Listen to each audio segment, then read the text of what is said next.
Yeah, that's a lizard's tail. Arlo is a master professional lizard catcher, and his favorite part of the lizard is the tail. And it's still moving around. Yeah, on its own. It was squirming so much when I first caught him with it inside. I had to pick it up. It was squirming so much I thought it had to be the whole lizard, but no, it's just the tail. I think it's starting to realize it's dead now, or it's detached. Oh my gosh. Some days I catch him with, no, did you bring another, are you bringing another lizard in? No? Okay, good. Please don't bring, some days he brings in 4 or 5 lizards. You're supposed to keep the lizards outside of the house, not bring them inside, dude.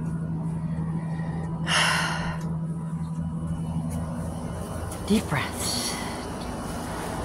But sometimes I also just find, so I'll either find a lizard that's missing a tail, pretty much all the lizards I find that he brings inside are missing tails, or I'll just find the tail. I love you, baby boy, but please, cool it on the lizards. You don't need, I feed you twice a day. You don't need lizards. Oh my goodness. Or keep them outside, at the very least, just keep them outside. Keep your kills outside, please. All right. My garden is doing well. Look at all these tomato plants coming up. And there's some basils hidden in there too. Tomatoes and basils. These are different kinds of basils. I've got one of my sugar cane stalks growing. This is the tippy top of it, obviously sticking out. But then I have sections buried around it, laying on their side. So I'm trying 2 different ways. Having it vertical and having them laying horizontally. We'll see if I get sprouts. I forget. I think some basil, different kinds of basils. So I've planted, I love basil so much, I've planted about 4 or 5 kinds. Italian basil, Genovese basil, dark opal basil, cinnamon basil, and lemon basil. So, is this the one that you took the, it looks too small for that tail. Note how it's missing a tail. It's super dead. So it doesn't need its tail. And along here, starting to come up, I should have some lavender, I believe sage, oregano. I already have some sage coming in. Some cilantros, some dill. A lot of tomato plants. I've got some tomatoes already forming.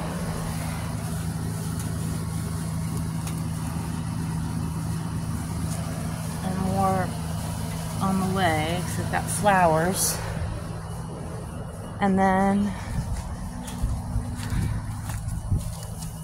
yeah, I forget which of these had, lavender, which had oregano, which had I think some sage, but I guess we'll see when they develop more.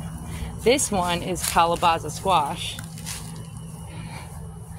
This one started popping up really fast. This was just the seeds I took out of one of my calabaza squashes as I was cutting it up and breaking and eating it in sections.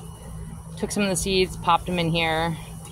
So now I'm going to have to replant this into a bigger one of these. I have to get another large pot since this is probably going to grow and spread and the squashes get pretty big. The soil around here is not great. In case you're wondering why am I not planting in the ground itself, a lot of the ground soil here is very sandy. Because I mean, this is Daytona Beach, and you can tell that a lot of this area seems like it was filled in with sandy soil that they brought from elsewhere. It's just like, if you take a close look, see how there's just shells? There's shells all around in this soil. So a large part of this soil is sand. So I'm just getting planters and bags of soil. But yeah, alright. I'm so excited for the calabaza. It just came up out of... There's no reason to buy seeds, guys. Just buy the fruit or the vegetable and get the seeds out of it. That's what I do with pretty much all of my tomato plants. The seeds just came right out of the tomatoes that I was eating. So I bought the tomato to eat from the store, took some of the seeds out, and probably some peppers. Some of these are pepper plants. Took some of the seeds out of the tomato or the pepper and just popped it, sprinkled it in some of the soil out here. Oh, this is gonna be, some of these are radish, and these pink ones are amaranth, which was a mistake. I didn't mean to really plant them so much, as I was sprouting amaranth and radish sprouts and pea sprouts and broccoli sprouts in my sprouter in the kitchen that I already showed you guys. And some of them seemed like they weren't sprouting. They seemed like they were sitting in there for a good long time, and I decided to clean the sprouter out, and I just kind of came out here and dumped what was left of the seeds that didn't look like they were duds. Dumped them in here.